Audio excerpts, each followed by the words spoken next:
So I'm slowly getting to the point in my pregnancy where nothing is fitting me anymore. So you just need to be prepared to see me in the same 5 outfits until December. Hi friends, welcome back to the channel. My name is Carly and today we are doing a little bit of a therapy session for me. We're going to be diving deep into some traumatic events in my life. We're going to be tearing my feelings apart. We are going to be reviewing and talking about 5 games that I wish so badly I would have backed when they were being crowdfunded.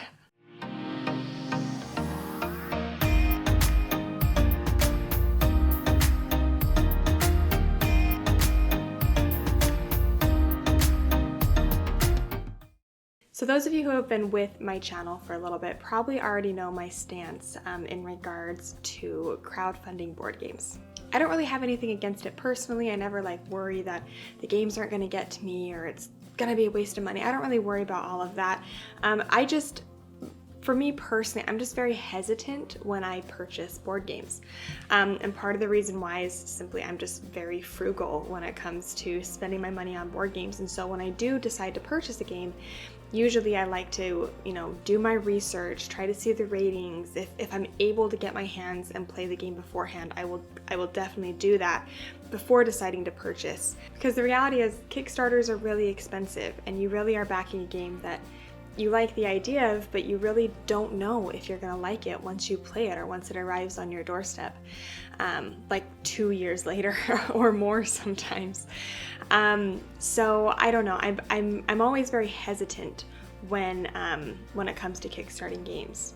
There's really only been a handful of games that I have chosen to kickstart, and if you've watched some of my recent videos, you know that Septima is actually the last game that I kickstarted, and that was over a year ago, just because nothing has really sucked me into the point where I was like, I need this game and I need this game now. And there's a couple reasons why. So the biggest thing in regards to kickstarting, and for me personally, is that I know that if this game delivers and it gets to people and they end up loving it, there's a very high likelihood that it's going to be a bit available for at retail later on.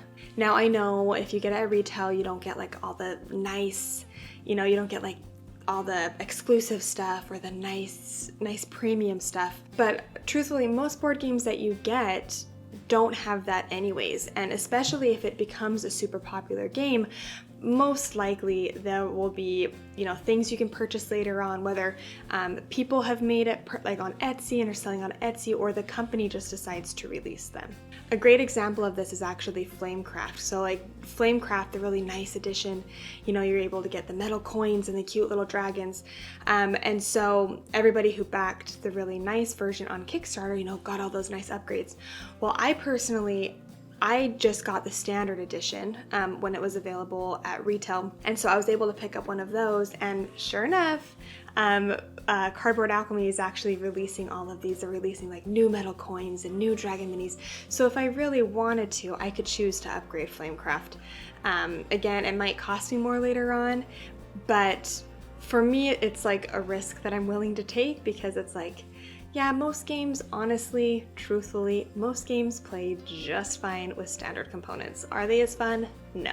But they play just fine. There definitely are situations where upgrades do pull me in, and for example, that was a big reason why I backed Septima, was because of the nice upgrades, and something about Septima, I was just I just know that I need that game. It just totally drew me in. But for the most part, most upgrades, I'm you know what? Let me see how the game hits. Let me see how people respond to it. If they do really like it, if I'm able to try it and I like it, then at that point, I'll purchase the game, and based on how often it hits the table, I can choose to upgrade further.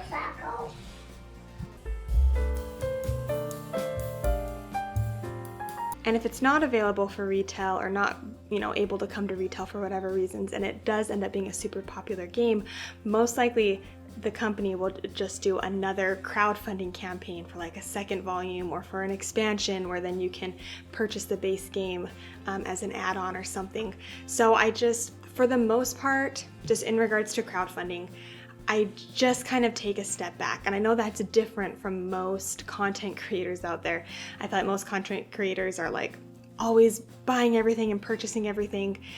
And I I don't know. I'm just very frugal with my money. And again, I would love to buy everything. And if I had the money, I probably would. But the reality is I just don't. And I don't think that most people in this hobby do have that kind of money to be constantly dropping, hundreds of dollars on Kickstarters. It's just, I don't know. It's just something that for me personally, it's just not realistic right now in my life. And that's okay. However, though, having said that, because I am so frugal in regards to backing campaigns, there are a handful of campaigns that have come and gone and have delivered to people, and I have been so incredibly jealous and so incredibly mad at myself that I didn't back when I could have. And so that's the list that we're going to be going over today. So we're going to go ahead and hop into this list here. These are my 5 games that if I could go back in time and crowdfund, I absolutely would. All right, so we're going to start with number 5 here. And number 5 is Wonderland's War Shards of Madness expansion. Now, this is a little bit of a cheat for me because if you went ahead and watched my review of the Level Up retreat, you would have saw that this was actually one of the first games that I played at that retreat. I was able to play it with Amy and Maggie from Think Your Themer, so it was so much fun to be able to sit down and play with them. But I literally walked away from playing this game and I was like, yep, I should have backed it, and I almost backed it when it was on Kickstarter. I was so close so many times, and I was like, you know what, like I just haven't played it yet. Like I don't know if it's a game that I feel like would hit the table often. But then after I played it, I was like, it was truly like somebody just like gut punched me. I was like, I had the opportunity to grab this game and I didn't. So I was so disappointed. I was so sad. But it wasn't until after I got home and started looking at it that I realized that the late pledges were still open. And I believe they actually, as of the time that I'm filming this video, I believe the late pledges might still be open for this game. So the reason why this game is number 5 is because the moment I got home that day from the retreat, I actually late backed this game because I was like, I just need it in my collection. I absolutely do. So if you are familiar with Wonderland's War, it is basically you take on a character. I believe the characters, let me see if I can, right here. So you can be the Mad Hatter, the Queen of Hearts, Alice, the Jabberwocky, or the Cheshire Cat. So you take on a character, which they all have different asymmetric abilities. And at the beginning of the game, or kind of part of the phases of the game, is there's like this tea party section where you will have your character and you're going around collecting cards, which will give you certain abilities. And then there is a war scene. So you're kind of fighting, it's like area control, trying to fight over certain areas in Wonderland. And I just loved the fighting aspect because I thought it was so fun. It was very much like Quacks of Quedlinburg in regards to you collect these tokens, which are shown right here, these little chips. You have them in a bag and you're randomly reaching into a bag, pulling out a chip alongside everybody who else is involved with the war, and then you will reveal at the same time. And based on what you pull out, certain stuff will happen, and somebody eventually will win the battle in that section, or in that certain area. But just that battling system was so fun, and I love Quacks of Quedlinburg. Like, it's just such a fun little push your luck game, and I love the chips and reaching into the bag and pushing your luck and randomly pulling out. And so, I don't know, this game just spoke to me, and I just knew, because it was just so unique, I just knew I needed to add it into my collection. That's something that I try to do with my games, is I try to kind of get, unique games or games that aren't like other ones in my collection. So the reason why this one is number 5 is because I actually did late back this. So I will be getting my own personal copy of Wonderland's War, which I am very, very excited about. So number 4 on this list is Dead Reckoning. Now, when the first Dead Reckoning Kickstarter campaign was up, I actually wasn't really kickstarting games at that time. So the one that I personally saw was, the expansion. So the Dead Reckoning, the letters of, is it Marquis? I don't know how to pronounce that.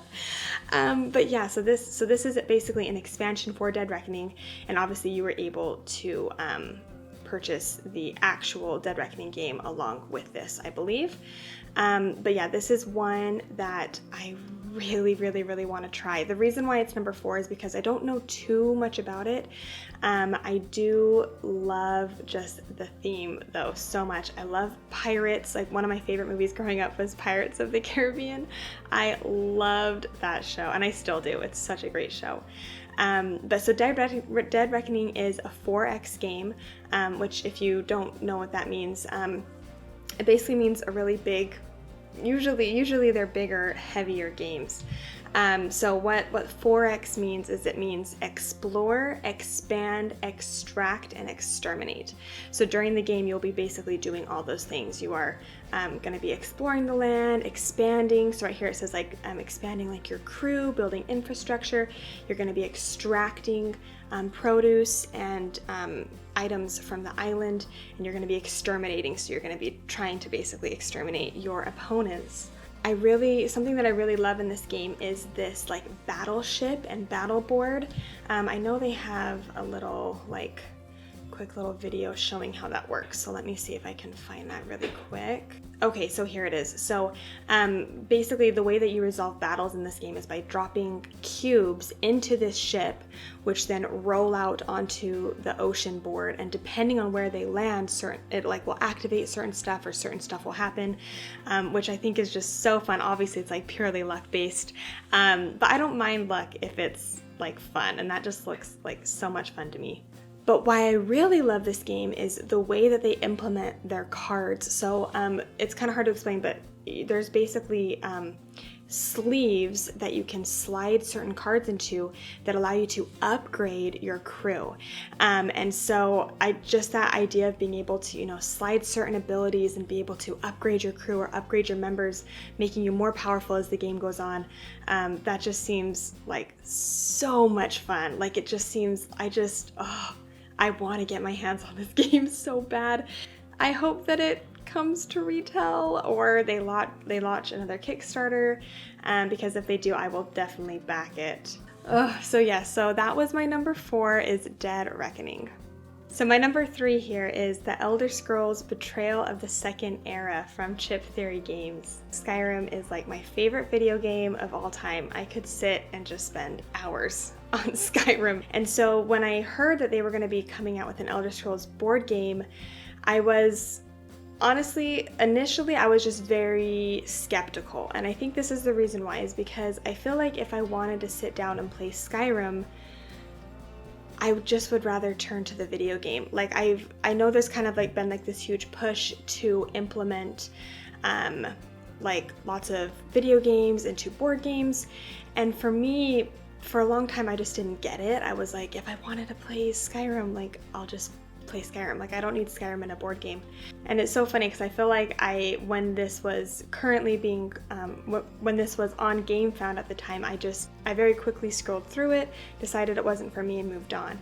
And it wasn't until after the fact, after, the pledges had closed and the whole thing had wrapped up, that I actually started looking into this more seriously. And I think the reason why is because after the campaign, I feel like I actually heard many content creators and other people kind of mention how much they liked this game. Like, I know one of them was Alex from Board Game Co. I've actually heard him mention this game multiple times because I believe he actually got to play test it or play it while the campaign was going. And so it wasn't until after the campaign that I actually kind of more seriously looked into it, and it just looks so good. It really does. I love how they kept so true to Skyrim in regards to the weapons and the ways you upgrade, and the different enemies, and even like some of the areas like the Black Marsh. So like right here, you pick a race just like in regular Skyrim, but something that I love is that they kept the guilds from Skyrim. So they have the Fighters Guild, the Mages Guild, the Thieves Guild, the Dark Brotherhood, the Psychic Order, and the Undaunted. You should all take a guess on what orders I always do when I'm in Skyrim. My girl is awesome. But I just love it. I think it's just so cool. I love how you're able to, increase your skills and I don't know. This is one that I just very quickly dismissed while it was being crowdfunded, and I wish I would have looked into it more, because I think if I would have backed it. I really do think I would have, because I don't know. Again, just the more I think about it, I'm like, you know what? It really would be cool to have Skyrim as a board game. All right, we're here at my number 2 pick. And I think the reason why I didn't back this was because I was like, this is such a huge game. It's gonna take up so much space. I mean, I couldn't justify it. But now that obviously I chose not to, and I had to stick and live with my decision, I regret it so much. And that's Foundations of Rome. And I think the reason why I regret it so much, well, first off, I think the reason why I kind of chose not to is because I heard so many people say that it is a pretty simple game. Like, it looks like this huge, massive game, but really it's just kind of a little bit of like a polyomino game. For me, I was like, that is a lot of money to spend just kind of on a simple game. And so I was like, you know what? It's not worth it. Maybe at a convention, I'll be able to play it then. But then seeing it, and there's like so many content creators that I see, and I see it like in the background. I'm like, it's just such a fun game to have, because there's nothing like it. There's nothing like Foundations of Rome. To be able to have people come over and pull out this huge chest and set it on the table and just have the huge miniatures, and it really does feel and look like you're building Rome. That's what it feels like. So right here's kind of like, and if you're not familiar with Foundations of Rome, it's kind of hard to describe how big this box it really is. It is huge. It like takes up a whole Calyx shelf. It is massive, and the little pieces you get are huge too. And so quite literally, you're building out Rome. You're building buildings and basically filling up this mat in certain combinations that will give you points. But it truly is like a showstopper. And so that's kind of the main reason why I wanted it, was because I was like, you know what, this is just gonna be unique and it's gonna be cool, but I just couldn't justify that price for a game, you know, that for everyone kind of said it was relatively simple. It wasn't like a crazy game. So I was like, you know what, that's really expensive for just like a, you know, little placement game. But just the wow factor alone, like I should have backed this game, because like I said, I've seen it so many times, and I always see in the backgrounds and of people's videos and stuff, and I'm just like, oh man, I kick myself. I'm like, I should have gotten this game. So I want all of you to just sit for a second and think about what my number 1 could be. Because for me, it's so obvious, and it's almost embarrassing to say that I didn't get this. And truthfully, I don't even know why I didn't get it. Maybe we were like really tight on money that month. I don't remember. All I know is I regret it so much, and every time I see somebody that has it, it just makes me want to vomit, honestly. But my number 1, I'm almost like embarrassed to say it. My number 1 is Castles of Burgundy Special Edition. Oh my goodness, I don't know why I didn't get this, guys. Like, honestly, just look at it. I mean, look at it. It is breathtaking. And I know Amy and Maggie on Thinker Themer, they got it, and they got like the nice like acrylic pieces, and I saw those acrylic. That's like what really like killed me, was seeing them handle and like show off those acrylic pieces. Amy and Maggie, if I go to Australia, can we play this game, please? I will come to you. I just need to play it. So Castles of Burgundy has had many different, I believe this is the 3rd iteration, I might be wrong, but this is definitely the most beautiful. It just is absolutely insane. I just need it for that box cover alone, like, for heaven's sakes. That should have been enough for me to back it. I mean, this edition just looks insane. Now granted, I don't feel like I would need the miniatures, like, at all. I actually don't know if I would even want the miniatures in this game, but those acrylic pieces, those stinking acrylic pieces, that is what I want. I truly feel like the artwork in this game and the production of it is one that it makes you want to take it off the shelf, because truthfully the other editions, even though the second one looked better than the first, like I feel like they did get progressively better, it still didn't draw me in. This does though, like this does draw me in, and I feel like it wasn't even that expensive. I mean because again, I don't really care about the miniatures. So let's see, so how much? So it was, so the gameplay all in, see, I didn't even want the miniatures, so it was $85. But again, I wanted the acrylic, I would want the acrylic. See, they're only $33. Oh my goodness. I feel like this game I feel like it could have been more expensive. Like, it was actually less expensive than I was remembering it being. Oh my goodness. Yeah, this is one that every time I see it, more so than the other ones, every time I see it, I actively, like I physically get sad. So yeah, I'm gonna have to find my way to get my hands on this game, and hopefully it's not too much more than it would have been if I would have just backed it in the first place, like I should have. So there you go. Those are my 5 games that I deeply regret not backing. Granted, one of them was a little bit of a cheat because I ended up late backing it. But again, Kickstarters are just so hard for me because I feel like I'm just so hesitant. And then once, you know, people start talking about it or getting the game, I was like, oh, I definitely should have done that. But it's okay, right? I can try to find them later on and not pay too much more, right? If you have any games that you personally regret not backing, please let me know in the comments below and I won't feel so utterly alone. Thank you so much for joining me in my little therapy session today, going through those games. Also, if you enjoyed this video and you haven't yet subscribed, it would mean so much if you could do that. It helps support us and kind of everything that we're doing here on the channel.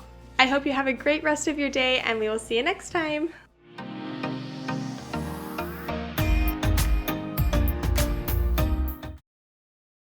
Oh, okay.